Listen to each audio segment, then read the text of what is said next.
नमस्कार मित्रो, मी आता डाळिंब सोलापूरला प्लॉट नंबर 1मध्ये आहे. ह्या प्लॉट नंबर 1ला आपण 15 डिसेंबरला पाणी दिलं होतं आणि ह्या वेगवेगळ्या ट्रीटमेंट हे सगळं चालू आहे. चौकी अतिशय सुंदर आहे. जी हिरवी चौकी झालेली आहे त्याच्यामध्ये कळी पण निघणं चालू आहे. त्यासाठी आज एक सगळे टॉनिक व औषधांची फवारणी घेण्याचं मानस होता ते आज चालू केलेलं आहे. प्रति ब्लोअर आपण कॅल्शियम घेतलेले चिलेटेड 500 ग्रॅम, त्याच्यानंतर बोरान घेतलेले 500 ग्रॅम 600 लिटरला आणि मायक्रोशील म्हणजे सिलिकॉन हे घेतलेले 600 ग्रॅम प्रति लिटर 1 ग्रॅम. या हिशोबानं आपण ह्या 600 लिटरमध्ये 3 औषधाचं कॉम्बिनेशन मिक्स केलेलं आहे.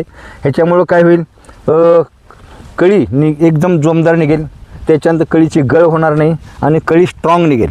ह्या तिन्ही औषधाचं कॉम्बिनेशन यासाठी केले की कळीचं मजबूतीकरण आणि कळी गळणार नाही हे प्रयोजन आहे. त्या हिशोबाने सगळं मिक्स करून आज काल त्या पलीकडच्या भागामध्ये केलेलं होतं फवारणी 1 नंबरमध्ये.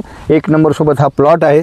जे शेतकरी सोलापूरला प्लॉट नंबर 1 सोबत आहेत त्यांनी ही आपलं फवारणी करण्यास हरकत नाही. का तर ह्याच्यामध्ये बघा आणखी मावा वगैरे आलेला आहे का, मावा काळा मावा खूप स्ट्रॉंग पद्धतीमध्ये चालू आहे. 2 फवारण्या करून सुद्धा अपवाद आणखीन 3ऱ्या फवारणीची तयारी करायची गरज आहे. का तर वातावरण खराब आहे आणि काळ्या मावाला पोषक वातावरण आहे, ढगाळ वातावरण आहे, थंडी ढगाळ वातावरण आहे. दोन्हीच्या मिक्सरमध्ये काळा मावा जास्त प्रमाणात येतो. काळ्या मावाचं नियंत्रण अतिशय महत्त्वाचं आहे. का तर मावा कळीला चाटता कामा नये ह्याची काळजी घ्या आणि फवारणीचं नियोजन करा आणि सांगितल्या पद्धतीने वरच्यावर फवारण्या घेत चला.